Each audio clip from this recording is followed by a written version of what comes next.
In this session, we will be looking at the process mapping, what it is, its purpose, and how we conduct a process mapping session with your team. So, what is process mapping? Process mapping is a diagrammatic or visual representation of activities. It creates a documented view of a full process. The purpose is to produce a documented representation of what the process does and what steps should happen in this process. It is a starting point to standardize and streamline the workflow. These are the main standard symbols used in process mapping.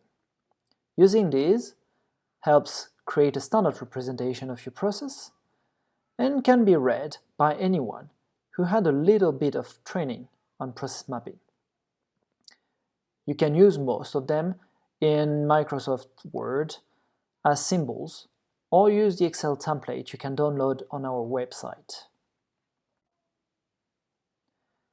The most used ones, like the process or the activity, the decision, the delay, the document or multi-document, the start and stop to be put at both ends of the process map, or the database.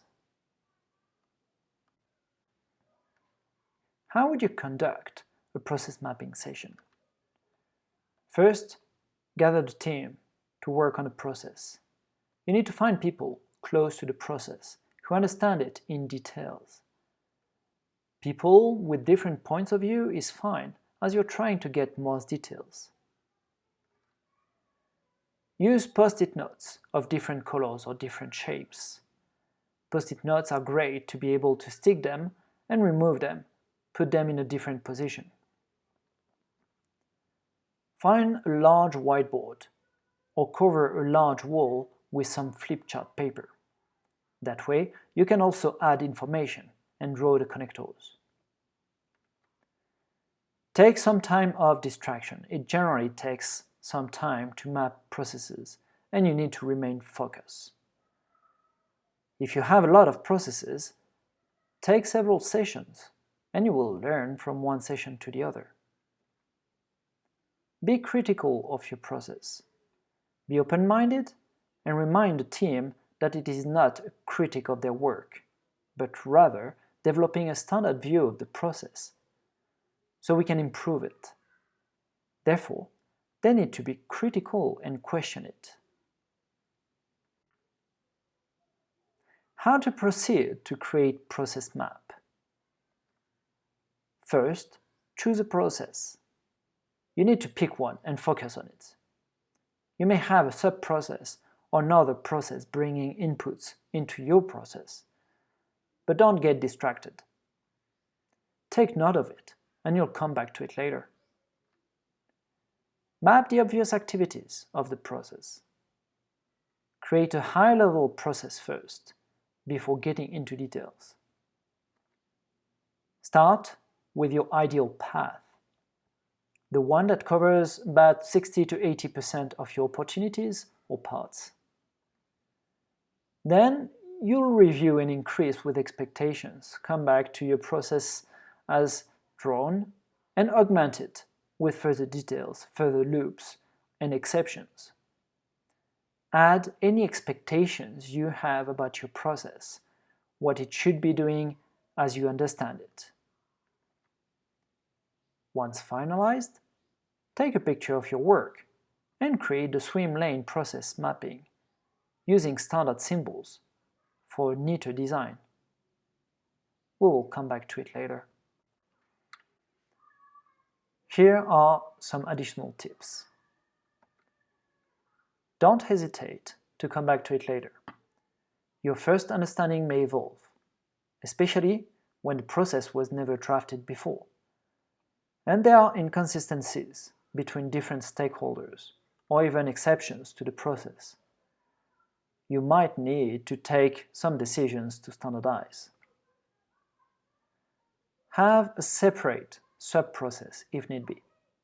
To improve clarity of the process map and easier handling of the chart, creating a standardized sub-process should the steps be too long or the combination too complex can help. However, please consider coming back to it to improve, simplify it. In order to tend towards perfection, you need to keep it simple and limit the number of steps. It needs to flow in a consistent manner in order to keep it clear and neat. Be concise on the description. Keep it to a minimum, not to confuse, and keep it nice and clean. You will have the opportunity to detail more in the standard operating procedure you will be writing for your process.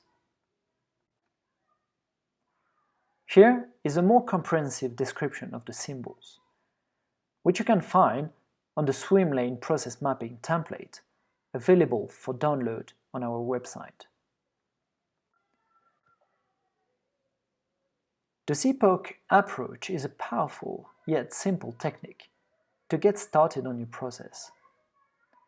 Indeed, it looks first at the suppliers, inputs, process, outputs, and customers of your process.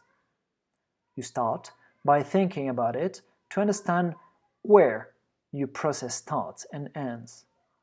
Then, who is the supplier of the process and what are the inputs you need to get started? Then, the outputs you need to have, as well as who the customer of the process is.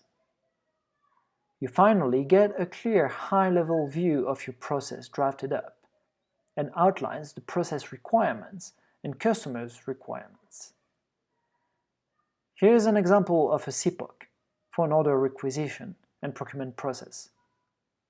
This is available on our website for download as well.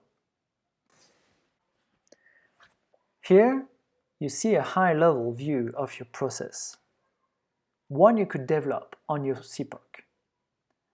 It does not have all the details of your process, but it has the main path to your objective or output, which is to get a purchase order to your supplier, as shown on your SIPOC. The input is the requisition, and the output is the supplier selection and PO. First, you choose a process, you pick one and focus on it. You map the obvious activities of the process and you start the ideal path, which is exactly what we've done here. Here, we came up with a more complex process, showing more details, including approval flows. This is your as-is or current condition type of process. Once you have your process laid down, you might still want to review with your team and increase with additional loops or omitted details. Try to consider some exceptions to the process. Once finalized, take a picture of your work and create the Swimlane process mapping using standard symbols. Ideally, we would create swim lanes for each stakeholder of the process, so we show what each of them is responsible for.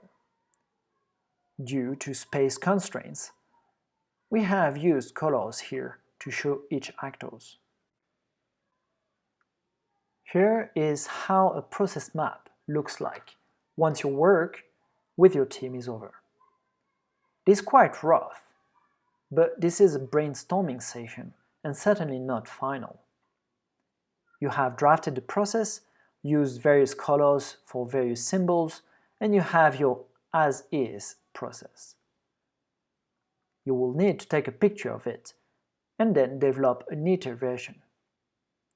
This is obviously not a procurement process outline. I didn't have any picture to put up. However, this is mainly to make you understand the concept.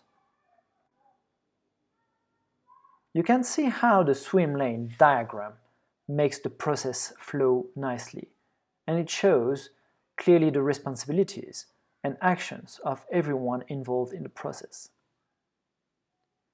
Once you are at that point, you have a clear process showing you your current condition and giving you the basis to improve your process. Documenting that is a big and complicated exercise. But without that foundation, it will be very hard to improve your process in a structured and long-lasting manner.